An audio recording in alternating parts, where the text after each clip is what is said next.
Welcome to Golf Training Hacks. Are you struggling to improve your golf swing? No matter what you do, nothing seems to help? Well, maybe you're looking for solutions in the wrong place. To improve our golf swings, we look to technique, right? We're looking to golf swing fundamentals, and that makes sense. I mean, what else would we look at? Well, maybe we should take a cue from professional golfers and even all professional athletes to see what they look at beyond just athletic technique. Now, I'm talking about the way you feel. And not the way you feel during your golf swing. I'm talking about the way you feel every day. I'm talking about whether you feel stressed all day long. Now, why is this important to recreational golfers and to professional athletes? Well, chronic stress can lead to chronic conditions like chronic illness, chronic injury, and also mental health conditions. Now, professional athletes know that these issues can impact their performance. So why shouldn't recreational golfers also consider these issues for themselves? Now, here's what I mean. Professional athletes employ teams of healthcare professionals and sports psychologists to keep them performing at their best. Now, why do they do this? Well, as I said, they know that chronic stress can lead to issues that can decrease performance, like chronic illness, chronic injury, and mental health conditions. And when you're fighting one of those conditions, one of those injuries, it's really tough to improve performance. Now, stress can be measured by using wearables. So if you're feeling stressed and you just can't seem to get out of it, where do you start? Well, there's a saying that what gets measured gets managed. And you can measure the stress level, the stress load in your nervous system. And you can do that by tracking something called heart rate variability. And you can do that with wearables like the Oura Ring and the Morpheus system. So let's talk about what heart rate variability is and why it's so important. Heart rate variability is the timing of the intervals between beats of your heart. Heart rate variability is an indication of your nervous system's ability to effectively deal with stress. It's also an indication of your stress load and your overall health.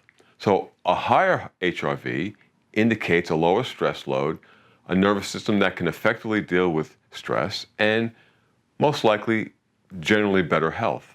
And the opposite of that is true. A lower HRV would indicate a higher stress load, a nervous system that really can't adapt to stress that well, and possibly poorer health. Now, you can impact your heart rate variability in the short term and in the long term. So let's talk about how you can do that. Breathing can influence your HRV. Long, slow exhales raises your heart rate variability, and shallow, rapid breathing will lower your heart rate variability, but that's just in the short term. I mean, if you only take a couple of deep, slow breaths, but you're incredibly stressed all day long, well, your heart rate variability is going to go back to its default level. So how do you influence heart rate variability in the long run? Well, you need to do breath work, and you need to do things that can relax you, obviously. So things like breath work using yoga, Tai Chi, meditation, and Qigong, those type of things will help you, if you do it every day, will help you lower your stress load, improve your breathing patterns, and that will raise your heart rate variability. But it's not just breath work that's going to do that. There are many things that increase the stress load in your system and lower your HRV. So gaining weight can increase the stress load. Things like poor sleep and lack of exercise can increase the stress load in your nervous system. And poor dietary habits can do it. A diet full of ultra-processed food can raise the stress load in your system and lower your HRV. So there are many things that can do that. Obviously, if you're stressed at work all day, I mean, these things impact HRV as well. We all have stress, but by doing breath work and the things I've talked about and trying to manage your diet and get better sleep and get some exercise, you put all those things together and it can help raise your heart rate variability and help your nervous system's capacity to deal with stress. Right? A nervous system should be able to deal with stress When stress goes up, signals go up, the right type of metabolic action happens, and then when the stress is gone, you should be able to knock that down and raise up what's called the parasympathetic system, which is that rest and relax system, and it should go back and forth, right? It should dial up and down as needed. It shouldn't be chronically high, right? It shouldn't be your stress system shouldn't, your nervous system shouldn't always be in overdrive. So by doing all those things I've talked about, you can work on lowering that stress load and raising your heart rate variability.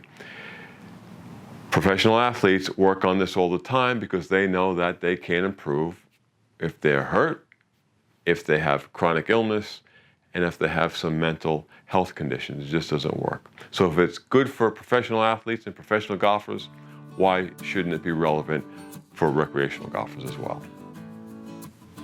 At Golf Training Hacks, we not only want you to play better golf, but we want you to move better and feel better every day so you can play the best golf of your life for the rest of your life.